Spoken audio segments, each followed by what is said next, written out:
যিগৰাকী ব্যক্তিৰ কথা আপোনালোকে উল্লেখ কৰিছে তেখেত সদৌ অসম ছাত্ৰ সন্থাৰে এগৰাকী সদস্যাক বিয়াৰ প্ৰলোভনেৰে যৌন শোষণ চলোৱাৰ অভিযোগত অভিযুক্ত হৈ ছাত্ৰ সন্থাৰ মজিয়াৰ পৰা বহিষ্কাৰ হোৱাৰ ভয়ত ছাত্ৰ সন্থা এৰি যাব লগা হৈছিলে। গতিকে ছাত্ৰ সন্থাৰ এগৰাকী সদস্যাক যৌন শোষণ চলোৱাৰ অভিযোগত যিগৰাকী ব্যক্তি অভিযুক্ত, ছাত্ৰ সন্থাৰ সেই সদস্যগৰাকী এতিয়াও সংগঠনটোত আছে, তেওঁ এতিয়াও আদালতৰ দুৱাৰ টুকুৰিয়াই আছে, আদালতত আইনী যুঁজ চলি আছে। এতিয়াও সদৌ অসম ছাত্ৰ সন্থাই সেই ঘটনাৰ সন্দৰ্ভতে গঠন কৰি দিয়া 10জনীয়া তদন্ত সমিতিয়ে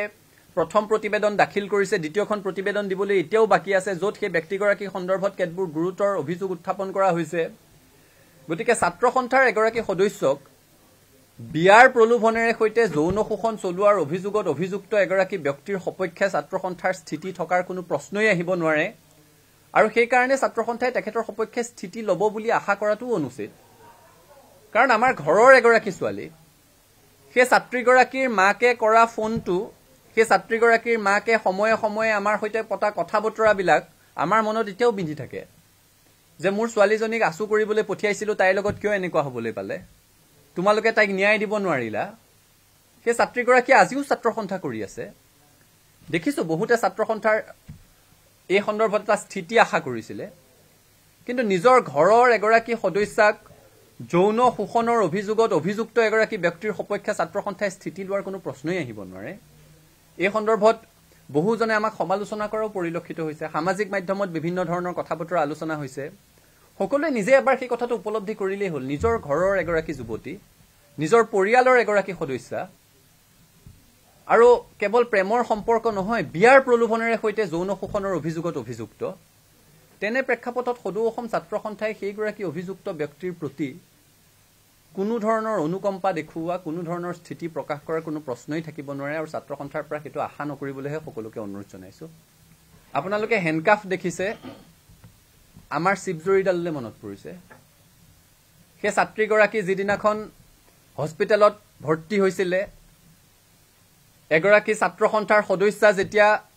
সেই আপোনালোকে কৈ থকা যুৱকজনৰ প্ৰতাৰণাৰ বলি হৈ বিয়াৰ প্ৰলোভনেৰে কৰা যৌন শোষণৰ অভিযোগত সেই অভিযোগৰ বলি হৈ এগৰাকী যুৱতীয়ে আত্মহত্যা কৰিব লগা এটা পৰিৱেশৰ সৃষ্টি হৈছিলে, সেইগৰাকী যুৱতী এতিয়াও ছাত্ৰ সন্থাৰ সদস্যা। তেওঁ ন্যায় বিচাৰি আজিও ছাত্ৰ সন্থাৰ মজিয়াত মাত মাতি আছে, তেওঁ ন্যায় বিচাৰি আজিও আদালতৰ মজিয়ালৈ গৈ আছে, আজিও তেওঁ মানসিকভাৱে ভাঙি আছে। গতিকে যেতিয়া হেণ্ডকাফৰ কথা কয়, আমাৰ সেই চিপজৰীডাললৈ মনত পৰে। আপুনি এই প্ৰশ্নটো সোধাৰ কাৰণে মই ভাল পাইছোঁ। সদৌ অসম ছাত্ৰ সন্থাৰ সৈতে ছাত্ৰ সন্থাৰ প্ৰাক্তনসকলৰ সন্মান আৰু দায়বদ্ধতাৰ সম্পৰ্ক। আমি তেওঁলোকক সন্মান কৰোঁ, তেওঁলোকে মাতৃ সংগঠনটোক সন্মান কৰে, তেওঁলোক মাতৃ সংগঠনটোৰ প্ৰতি দায়বদ্ধ।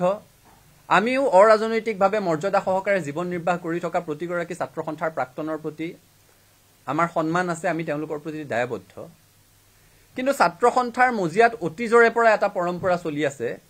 যে ছাত্ৰ সন্থাৰ পৰা যদি কোনোবাই ছাত্ৰ সন্থাৰ অহিত কাম কৰি বহিষ্কৃত হয়, তেওঁলোকে ছাত্ৰ সন্থাৰ প্ৰাক্তন হিচাপে সেই মৰ্যাদাটো নাপায়। এই যিগৰাকী ব্যক্তি ছাত্ৰ সন্থাৰ এগৰাকী সদস্যাক যৌন শোষণৰ অভিযোগত অভিযুক্ত, তেওঁ বহিষ্কাৰ হোৱাৰ ভয়ত ছাত্ৰ সন্থা ত্যাগ কৰি গুচি যাবলগীয়া হৈছিলে। গতিকে মই সকলোকে অনুৰোধ কৰিম, ছাত্ৰ সন্থাৰ লাখ লাখ প্ৰাক্তন কৰ্মকৰ্তাক যৌন শোষণৰ অভিযোগত অভিযুক্ত হৈ বিয়াৰ প্ৰলোভনেৰে নিজৰ কামনা চৰিতাৰ্থ কৰাৰ অভিযোগত অভিযুক্ত হৈ ছাত্ৰ সন্থাৰ পৰা বহিষ্কাৰ হোৱাৰ ভয়ত ছাত্ৰ সন্থা এৰি গুচি যাবলগীয়া হোৱা এগৰাকী সদস্যৰ সৈতে তুলনা নকৰিবৰ কাৰণে মই সকলোকে অনুৰোধ কৰিম। ছাত্ৰ সন্থাৰ প্ৰাক্তনসকলে মৰ্যাদা সহকাৰে জীৱন নিৰ্বাহ কৰি আছে, কোনোবা খুব প্ৰতিষ্ঠিত হৈছে, কোনোবা প্ৰতিষ্ঠিত হ'ব পৰা নাই, দুবেলা দুসাঁজ কষ্টৰে খাই আছে, কিন্তু কোনো অনা অসমীয়া ব্যৱসায়ীৰ হৈ পেট্ৰল পাম্প দখল কৰিব গৈছে বুলি অভিযোগত আজিলৈকে কোনো প্ৰাক্তন ছাত্ৰ সন্থাৰ নেতা অভিযুক্ত হোৱা নাই। গতিকে প্ৰাক্তনসকলক তেখেতৰ সৈতে তুলনা কৰি একাকাৰ নকৰিবৰ কাৰণে সকলোকে অনুৰোধ জনাইছোঁ।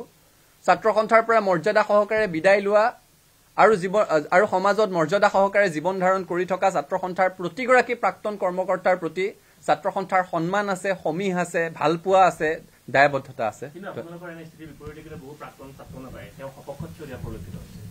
সকলোৰে নিজস্ব অধিকাৰ আছে, আমি কৈছোৱে সকলোৰে নিজস্ব অধিকাৰ আছে। ছাত্ৰ সন্থাৰ বৰ্তমান আমি নেতৃত্বত আছোঁ। এগৰাকী ছাত্ৰ সন্থাৰ সদস্যা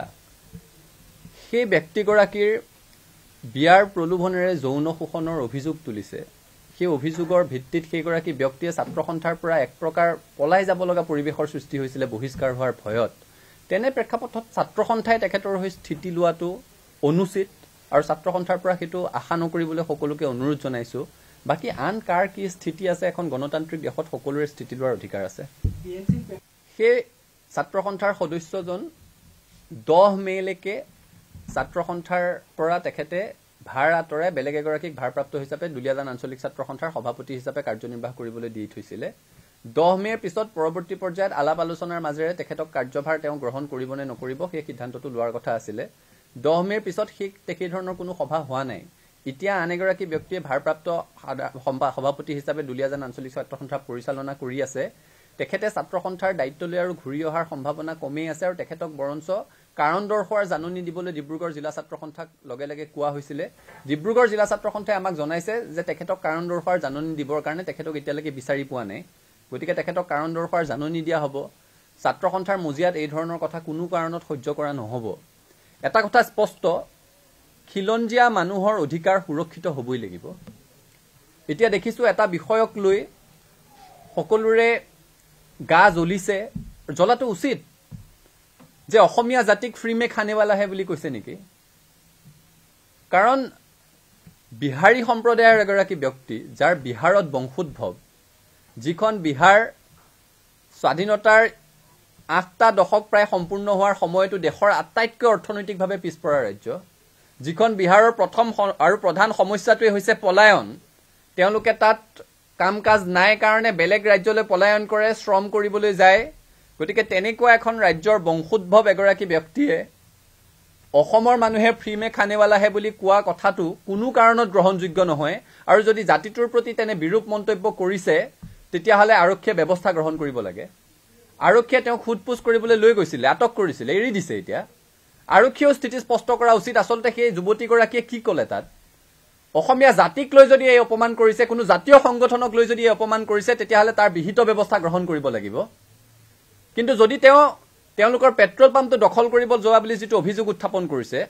সেই পেট্ৰল পাম্প দখল কৰিবলৈ যোৱা সেই তেওঁলোকৰ প্ৰতিদ্বন্দ্বী ব্যৱসায়িক গোষ্ঠীটো বা সেই ব্যৱসায়িক গোষ্ঠীটোৰ হৈ যোৱা কোনোবা ব্যক্তিক কৈছিলে তেওঁলোকে কিন্তু জাতিটোক প্ৰতিনিধিত্ব নকৰে তেওঁলোকে কোনো জাতীয় সংগঠনকো প্ৰতিনিধিত্ব কৰিব নোৱাৰে গতিকে কাৰ কথা কৈছে এটো স্পষ্ট হ'ব লাগে আৰু যদি জাতিটোক লৈ কৈছে কোনো কাৰণত গ্ৰহণযোগ্য নহয় চৰকাৰে বিহিত ব্যৱস্থা গ্ৰহণ কৰিবৰ কাৰণে আমি দাবী জনাইছো আপুনি বিচৰা বাতৰি পাব কেৱল নিউজ 18 এপত নিউজ 18 এপ ডাউনলোড কৰিবলৈ স্ক্যান কৰক এই QR কোড গুগল প্লে ষ্টৰতো পাব এই নিউজ 18 এপ